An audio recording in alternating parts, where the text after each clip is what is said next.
बार की बात है। राधोगढ़ गांव के पास एक नदी बहती थी। खेती के साथ साथ पीने के लिए भी उसी नदी का पानी इस्तेमाल होता था। उस नदी में एक चुड़ैल रहती थी। वो कुछ दिनों से लोगों को पानी नहीं भरने देती थी और बहुत परेशान करती। एक दिन, ए कमला, तूने मेरी चोटी क्यों खींची? पगला गई है क्या विमला? मैं भला तेरी चोटी क्यों खींचूंगी? झूठ मत बोल, यहाँ हम दो ही तो हैं। अरे अरे, वो देखो, हमारी मटकी का पानी कौन गिरा रहा है? रास्ते में उन्हें भुवन मिला, जो बैलों को पानी पिलाने नदी लेकर जा रहा था।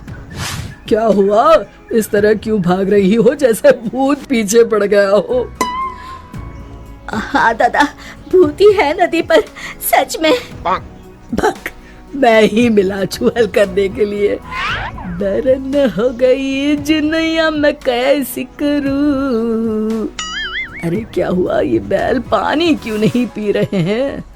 और मेरी धोती कौन खींच रहा है? कहीं भूत भागो रे। इसी तरह एक दिन रामू वहाँ से जा रहा था। उसने देखा बीच धारा में एक औरत बड़े आराम से बैठी हुई है। ए, तुम वहाँ क्यों बैठी हो? अरे बाहर आ जाओ, मरना है क्या?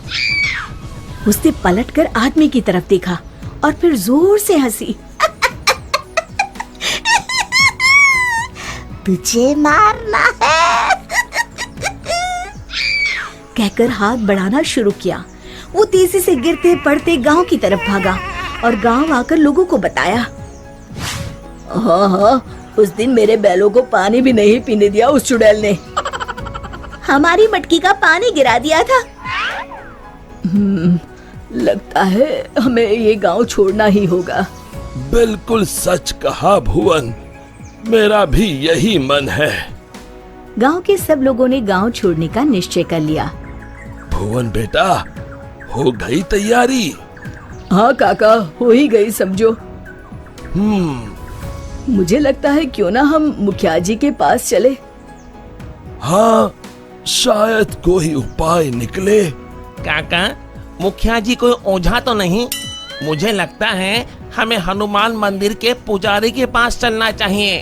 बात तो तुम्हारी भी सही है। सारे गांव वाले पुजारी जी के पास गए। कहो, कैसे आना हुआ? हाँ पंडित जी, हम नदी वाली चुड़ैल के आतंक से परेशान हैं। आए दिन उसका आतंक बढ़ता ही जा रहा है। मुझे तो लगता है हम सबको भी गांव छोड़कर भागना पड़ेगा। समस्या तो गंभीर है, पर भगवान दयालु है। अवश्य ही कोई उपाय मिल जाएगा। आप ही बताइए, क्या करना होगा? हमें एक हवन करना होगा। जैसे ही उस हवन का पवित्र धुआं उसे लगेगा, वो श्राप मुक्त हो जाएगी। पर चुड़ैल को हवन कुंड तक लाना असंभव है। असंभव में ही संभव छुपा है भुवन।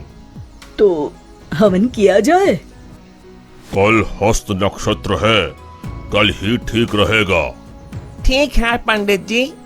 आप लोग इस सामग्री की व्यवस्था कर लीजिए। मैं ब्रह्म मुहूर्त में वहाँ पहुँच जाऊंगा। हम सब भी पहुँच जाएंगे। हवन कुंड तैयार है, मैं जल लेकर आता हूँ नदी से। किसकी मौत आई है जो मुझे सोते ही जगाने चला आया? चुड़ैल जी, आप सोइए, मैं तो पूजा के लिए जल लेने आया हूँ। ये नदी मेरी है, इसका पानी भी मेरा, समझे? और हाँ, अपनी अकल को प्रसाद के जैसे बांटना बंद करो, समझे? पर क्यों चुड़ैल जी? क्योंकि मैंने ऐसे कहा। अब चुप, एकदम चुप। चुड़ैल जी, क्यों ना एक शर्त लगाई जाए। जो हारेगा उसे दूसरे की बात माननी पड़ेगी। बोलो, मंजूर है? तुम साधारण गांव वाले मुझ जैसी ताकतवर चुड़ैल से शर्त लगाओगे?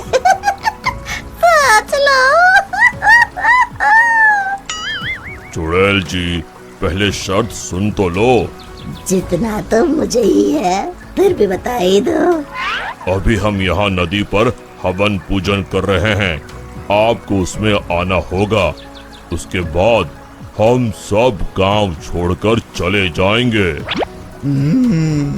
और नहीं आई तो ऐसे ही रोज तुम्हारी नींद में खलल डालेंगे। ठीक है, पर मेरी एक शर्त है, मुझे कोई मंत्र सुनाई नहीं देना चाहिए। मैं पूजा में भाग नहीं लूंगी। ठीक है चुड़ैल जी, आप बस वहाँ बैठिएगा।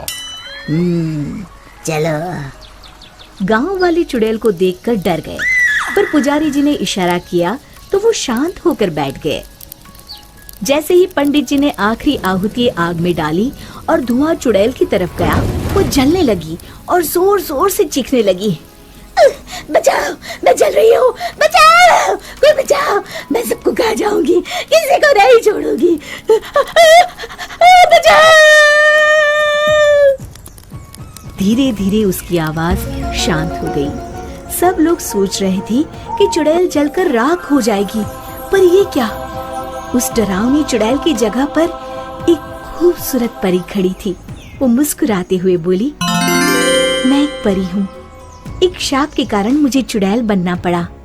आज आपके कारण मैं शाप मुक्त हो गई हूँ। अब मैं परी लोग जाऊंगी। उससे पहले एक वरदान देना चाहती हूँ। मांगो, क्या मांगती हो? अगर कुछ देना है तो ऐसा वरदान दो कि इस नदी का पानी कभी न सूखे। तथास्तु कहकर परी उड़ गई। फिर सब खुशी खुशी रहने लगे। शिक्षा, समस्या की जड़ तक पहुंचे बिना हार नहीं मानना चाहिए।